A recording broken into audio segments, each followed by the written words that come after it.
You know, in any negotiation, there's this kind of hidden current, this invisible force that can decide who wins and who loses before anyone even says a word.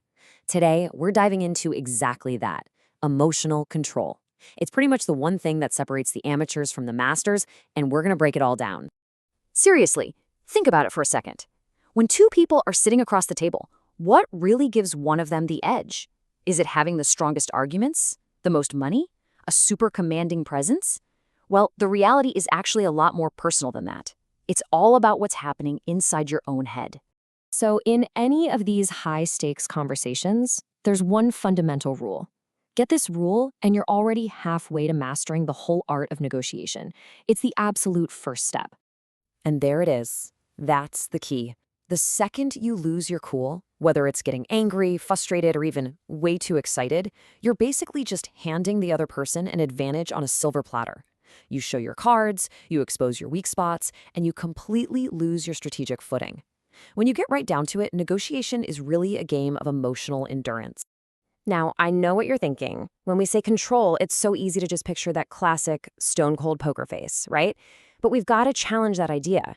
Real emotional control is not about being some kind of emotionless robot.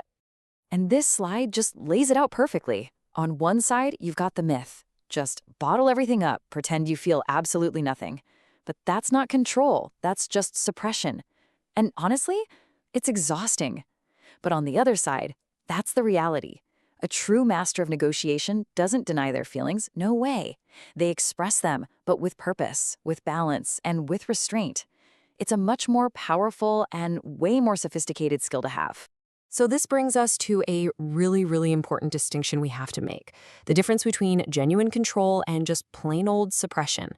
They are not the same thing at all, and mixing them up is a huge mistake. Here's the main takeaway. Emotional control is an active choice. It's the ability to recognize what you're feeling inside, say you're getting frustrated, and then making a conscious decision about whether showing that frustration is actually going to help you. It's about being the director of your emotions, not just an actor getting swept up in the scene. And this is where the script totally flips. Once you get this kind of control down, your emotions stop being a liability. They actually become one of your biggest strategic assets. You can turn the tables. It's really two sides of the same coin, isn't it? An uncontrolled outburst of anger, that just makes you look weak and irrational. But a strategically deployed moment of passion, or a very calm, deliberate expression of disappointment, wow, that can be incredibly persuasive. You can use your emotions to build a connection, to make a point, or to show that you're serious, but only if you are in the driver's seat. So, okay, how do we actually do this in the real world? It really just boils down to a pretty simple three-part framework. First, you have to acknowledge what you're feeling inside. Don't fight it, just name it. Second, take a quick second to assess the situation. Is showing this emotion right now going to help me or hurt me? And third, based on that quick assessment, you consciously choose how you're going to express yourself. It's a deliberate, tactical process, not just a reaction. And in the end, it all comes down to this one powerful idea. Yeah, the facts matter, the numbers matter, of course, but the person who has mastered their own internal world, that's the person who is truly steering the conversation. They're the one holding the reins, guiding the whole thing exactly where they want it to go. And that pretty much brings us to the end of our explainer today.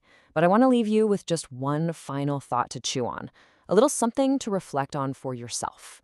Think about the last time you were in a negotiation, big or small, doesn't matter. Were you the one holding the reins, or were your emotions? It's a really powerful question to ask yourself. And you know what? The answer could change everything about how you walk into your next conversation.